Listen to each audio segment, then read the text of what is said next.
Hello, this is the I don't know what I'm talking about podcast, and this is a reaction to the men's semifinals, which happened to only be Zverev versus Mensik because the other one was a walkover. Arnaldi and Kaboli, so Kaboli's automatically in the final because of Arnaldi's illness. So I'm sorry this is late. I had to watch it on a recording. I've been busy, so I didn't get to watch it live. But I wanted to watch it in advance of the um championship later on today, which I probably won't see that live either, but I'll see it on a recording. And yeah. So the four topics today are Zverev versus Mensik, the match as a whole. Why are people standing so far back when they're returning serves? How much does the wind affect games? Been a lot of wind, or at least some wind at the French Open lately, and electronic review in sports, and particularly focusing on tennis and the electronic review of the line where they show the little shadow over the line to see if the ball hit the line or not. So first, Zverev versus Mensik, the game overall. I think Zverev was the better player. He's more powerful. He has a better serve. He has better placement. I think he moves really fluidly for his height. He has a lot of length. Able to reach out and get balls that are far away from him. I think Mensik's faster than him, but someone that tall, that big, that fluid with their movement. I know John McEnroe called him a world-class athlete, and in some sense I'm not mad at that because I think he said he's 6'6", and the way he moves around the court, his shot making, he's 6'6". His shot making, he's an incredible player. He's not far from just about anybody on tour. I know Sinner and Alcaraz they have some distance above everybody, but anybody else, he's right there at him, if not better. And I think he was definitely the better player. I think Mensik had some advantages that he could have utilized more, which was his court movement. I thought he was faster. I thought he had better drop shots, a little more creativity, even though Zverev is probably a better overall shot maker and better with his placement. But the drop shots, the hitting shots close to the net, I think Mensik was better at. He could have used that more. I think he had more power than he used a lot of the game. I think at the beginning more of his power was there. And then honestly, Zverev kind of took his heart after a while, that second set. And it didn't seem like he was hitting it as hard. Didn't seem like he had the same amount of energy that he was playing with at the beginning of the game. He came around and won that third set, got the energy up in the crowd, and his energy, he was playing better. He was rallying better. He was hitting it harder. He was returning more shots, but eventually it kind of faded away again. And that's the first time I've seen him play. I remember I was really impressed with him. I'm sure he'll go up from around the 26th ranking. I know there's some guys missing in front of him, so he's probably ranked worse than 26. But or at least Alcaraz, but probably more was missing in front of him this tournament. And Alcaraz is out for Wimbledon too. But I thought he was a really great player, and this was his first semifinals. I'm sure he'll get better. It's a little bit of a lull to watch this game. It was still interesting tennis, still really high level tennis. But Zverev kind of rolled over him, honestly, most of the game. And like I said, he kind of took his heart that second set. And, Mensik came back and won the third, but it it wasn't, the outcome seemed kind of inevitable for a lot of the game. Um, so I wanted to talk about a problem that I see in a lot of games to me, and a problem that Zverev and Mensik both had, especially Zverev. I don't understand why people stand so far back when they're returning serves. Like Zverev and Mensik were already standing far back the first two sets, and probably a little worse Zverev. And then Zverev won those first two sets and then decided to step back further. I don't know if that's because the wind picked up, because it did seem like the wind picked up, and I don't know if they think that helps them. But to me, when they stand so far back, because they're having to hit the ball from such a far distance away, their return is easier for the other player to make a shot that's a winner, or a shot at the net. That the player who's way back returning the serve can't reach, because they have to return from way back there, and then the shot comes back as like a drop shot or a short shot right at the net, and they can't get it.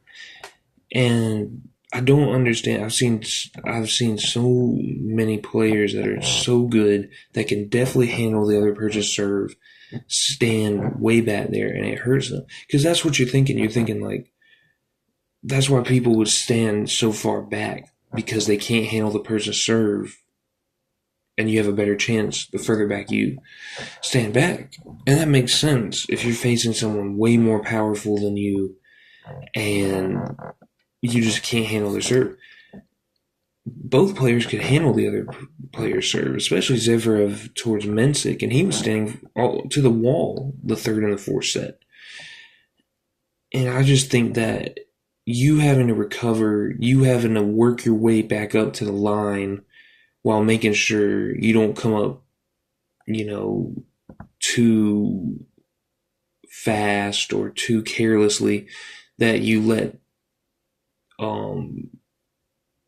the next hit, like okay, the person serves it to you, you're way back at the wall, you return it, you have to find your way back to the line while returning shots, and you can't move up too fast, because if you just worry about going up the line and not worrying about returning it, you could end up not getting a return, because you're not trying to get to the area that the ball is coming to. You're just going up the line. I hope I said that in a way that makes sense. But yeah, you get stuck back there, and then you can end up just trying to focus on getting up to the line and end up not being able to return the ball.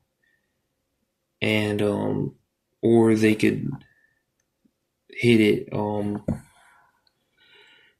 close to the net, and you can't make your way all the way up there. And to me, when you return it all the way back at the wall, or way back from the line, when you don't have to, it takes you're having to survive for like the next 5 or 6 hits before you can become the aggressor again.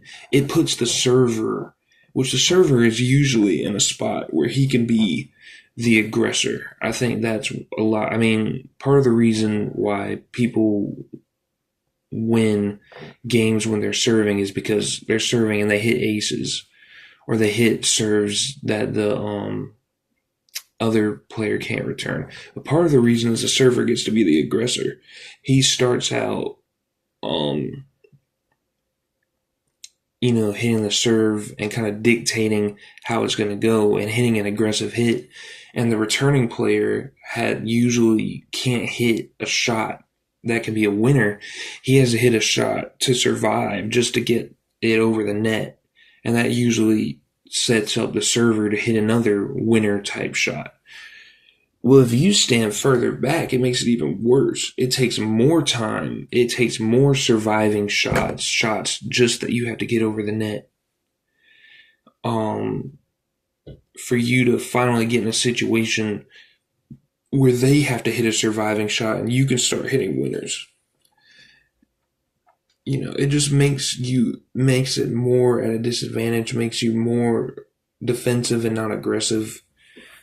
And I don't understand it. I was trying to think of maybe a reason, and I've never really played tennis, but I just played ping pong with a few friends, and one time, I was starting in my head, starting to get pretty good for me, and I started trying to, take a few steps back from the table and start hitting from there. And, part of the reason is I thought ping pong players, like in the pros, they played ping pong way back from the table, so I was trying to do that. But, also, another part of the reason is if you stood back, if you took a few steps back from the table, it's like you got to hit it more cleanly in a sense, because you could hit the ball when it's coming on a downward trajectory, and you got to hit the ball when it was coming on more of a downward trajectory, when if you're up at the table, it's like it's just bouncing off the table and it's still going up, and you don't get as clean of a hit. You don't get to dictate where you want to hit it as much. You're more, kind of reacting to where the ball is, where if you take a few steps back, it's more at your midsection than your chest. And, or at least a little further down from your chest. Then if you take a few steps back from the table, you're probably going to end up hitting the ball around your abs, where if you're right at a table, you're probably going to end up hitting the ball at your chest, like where the paddle hits the ball at. It'll be about chest high level instead of ab level if you take a few steps back. So it just felt cleaner to hit it. It felt like you had more control hitting it when you take a few steps back. But I would always do worse when I did that, because I wasn't hitting it as hard as I was up at the table, and I didn't hit it that hard anyway, so that didn't help, because I was having to take a longer shot from a few steps back from the table. And I think that applies to tennis. If you're having to take your shots from way back at the wall compared to up at the line, your shots aren't going to be as hard. They're not going to be, the placement's probably going to be worse. You're not going to be able to get spin on it. If you want to get spin, it'll be impossible to shoot a drop shot. Your shots are just going to be harder to be winners and aggressive shots. They're just going to be more defensive shots that you're just trying to get over. And then, like I said earlier, clumsily, it's just harder to make your way up to the line from way back at the wall compared to if you're already at the line and staying at the line. You don't want to back up from the line, to me. If you're backing up yourself, you're giving the other player an advantage. And that's just how I see it. I don't understand all the ins and outs of tennis. I never played, but I don't understand why people play so far back at the line or far back at the wall to return serves. That probably didn't come out exactly how I wanted it to, but I hope anybody that's listening got the point. I also want to talk about how much does the wind affect games, because it was windy in Andreeva versus Kostyuk. It was windy in Zverev versus Mensik, and they called it a light breeze, but to me, McEnroe was acting like the commentator McEnroe, who used to be a player, Really good player, great player. He acted like it was a big deal early, and then as the game went on, he acted like it wasn't. To me, maybe I'm misunderstanding him, but I don't know. I know everything of affects you, and I could see how wind affects tennis, but it just seems like I don't know when people have been pros for a long time or playing tennis for a long time. It just seems like it would get to the point where it wouldn't affect the game so much in a way. I know winning strong, throwing a tennis ball around, but it seems like some players just fall off tremendously, like Kostyuk, and they acted like it could have been affecting Mensik, and I don't know. I just would have thought that players would have handled it better, or is this something that's particular to those two games, and overall, most players on tour do well um, playing through the wind. Um, as I know, it definitely hurts the level of play because even Andre Ava played great in the wind. And I know she ended up winning the whole thing. I still haven't watched it yet, but when they closed the roof on that Andre Ava Kostyuk game, the level of play went up tremendously, and especially if these aren't super gusty winds, you would think that the players would know how to play through it at this point. I could kind of compare it, to playing pickup basketball on the outside on double rims and stuff like that. And it is an adjustment. You have to account, like, when you take jumpers, mid-range jumpers, three-point jumpers, you have to account that the ball is going to curve. But I feel like after you're out there for a while, I mean, it's annoying. And you're not as good as if you're playing on an inside gym. But I feel like everybody kind of gets it after a while. There aren't like a lot of people to me that I saw that were just way worse on the outside than they were on the inside, even on windy days. So I don't know. I would have thought tennis players would have adjusted to it better.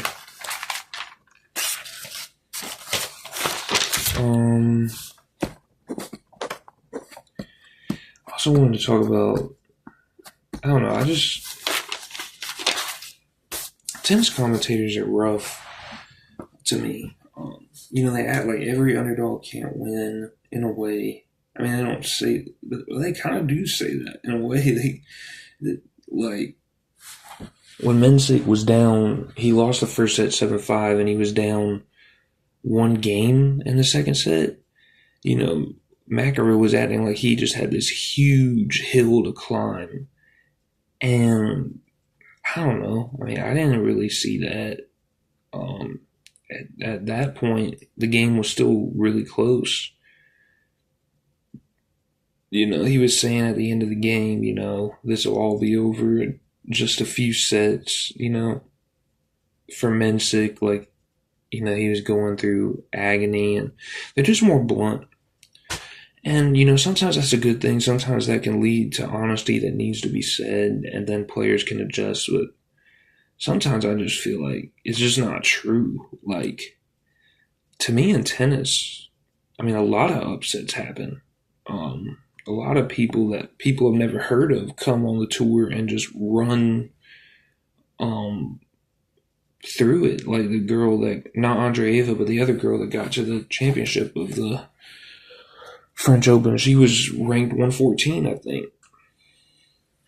To me, in a one-on-one sport, there can be more upsets because it's so dependent on one player. Like in basketball, if you have one player go down, if you got a good team, a lot of the time they'll be able to pick up the slack because the reason that team was good wasn't just because of that one player, and also it's very habitual winning in basketball. It becomes a habit. Kind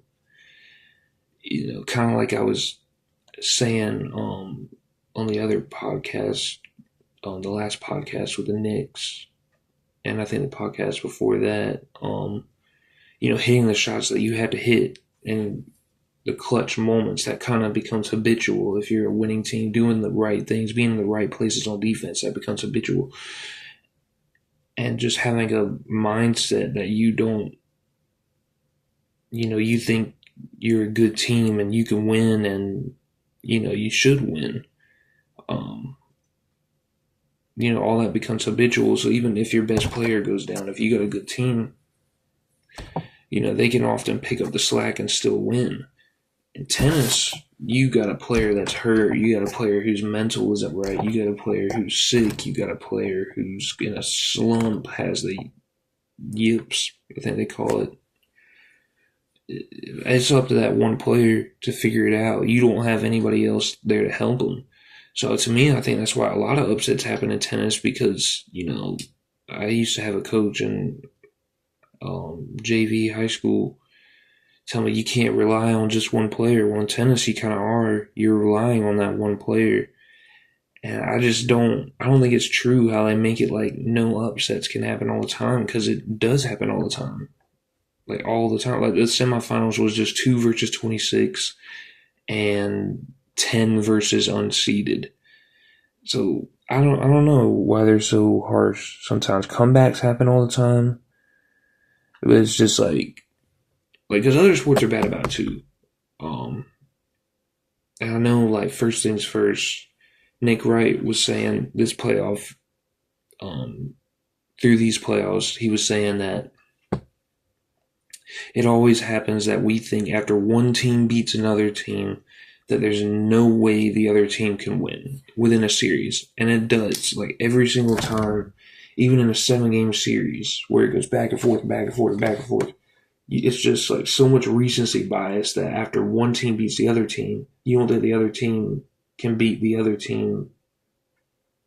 You don't think the other team can come back and win in the series. And I feel like tennis is the worst about that. It's just like when one player gets on a little run, it's impossible for the other player to come back on a run.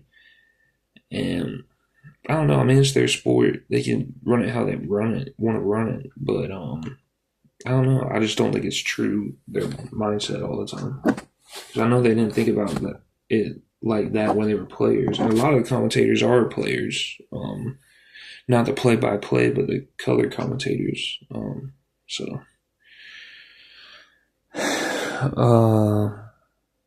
actually, I don't even know if I've ever seen like the commentator who's analyzing. That's what I meant by color commentator. If that's wrong, I'm sorry. But the commentator who's analyzing, not the play-by-play, but the analyzing one, I think they've all been players that I've seen in tennis. And I could be wrong on that, but or coaches, I think, who I don't know if they were players or not. All coaches that I've seen being the analyzing commentator. I want to talk about electronic review in sports because every single, like, the French Open is not doing the electronic review of if the ball was on the line or not. And I think they said they're the only professional tournament that's still not doing it. And I know the commentators are always for it. They trust the computer. But I don't know, when I've watched tennis and I've watched other tournaments, the players get mad because it seems like the computers are wrong all the time. I mean, even if you're at tournaments, I don't know if I saw it at the French Open or not. I don't think I did, but I could have been wrong. When they got the miles per hour on their serves and stuff, it's always wrong. And it seems like it's always wrong on the lines, or not always, but a lot of the time. And a lot of the time it's wrong on if it's a let or not. It seems like a lot of the times there's serves and it's a let, and the players are mad because the computer didn't pick it up. So I don't know why computers are thought of as so reliable, because they mess up all the time. And I thought the line judge did a good job in that Zverev versus Mensik game, because he felt a lot of pressure from Zverev. I felt like, even though Zverev was pretty cool and calm throughout most of the game, sometimes, I don't know, to me at least, it's just hard to make a call because of the peer pressure, just because of you know how the other side's going to react, and sometimes you chicken out and make the call that will appease the crowd the most. But to me, he made the right calls, and he did a great job today. So, but even, I mean, there's stuff in basketball and baseball too.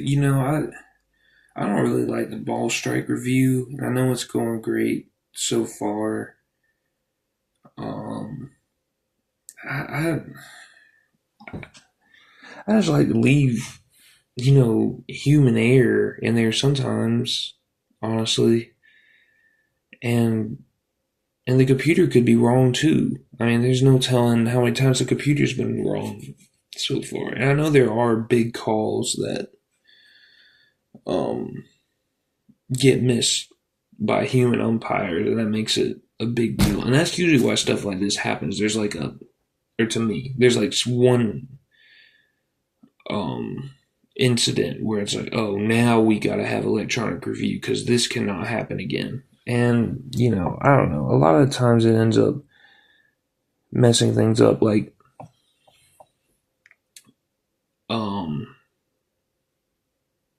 I remember Nick Wright said, because he seemed like he was pretty much against reviewing sports, maybe entirely, because he was talking about how stuff happens, like they're reviewing in baseball, like sliding in if the runner was out or not, sliding in the second base. Um, Except what happens is problems come up that you never even thought would happen. Because, like, a big problem in baseball is now that when you slide into second, um, the player, a lot of times they review it, and it turns out that the player did not have his hand on the bag exactly 100% of the time. He took it off for a millisecond, and obviously the um, shortstop or second baseman, whoever's getting the throw to second base to stop to get to tag the runner out who's stealing, has his glove on the base runner the whole time, and it ends up that one little millisecond that's caught on camera that the runner didn't have his hand on the bag gets the runner out, and that wouldn't have happened before review. But it's just so hard. I mean, it's almost dangerous sometimes to try to hold on to the bag for like every single little millisecond. Uh, Look at basketball on review. A lot of times, the defender swipes the ball out of the offensive player's hand, and that's offensive. Offense keeps the ball. It was out on defense. The defense hit it out. Well, you go back to review. A lot of times, the defender swiped it out of the offensive player's hand, and on the way out, it slid off and barely touched the offensive player's fingertips. And it's like years ago before review, people never would have seen that, and they just would have said, "Oh, it's out on the defense."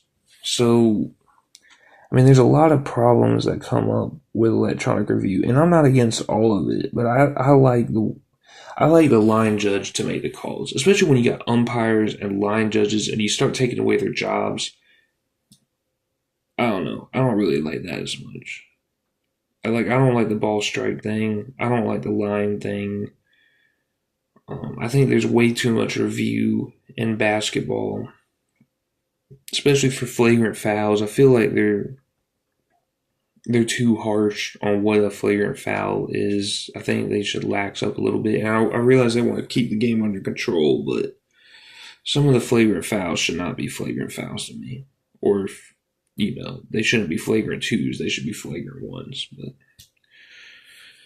anyways, last thing I want to talk about, I saw Kawhi Leonard in the stands for the Zverev Mensik game. I just thought it was interesting. They say he's a really mysterious man, and it's just weird.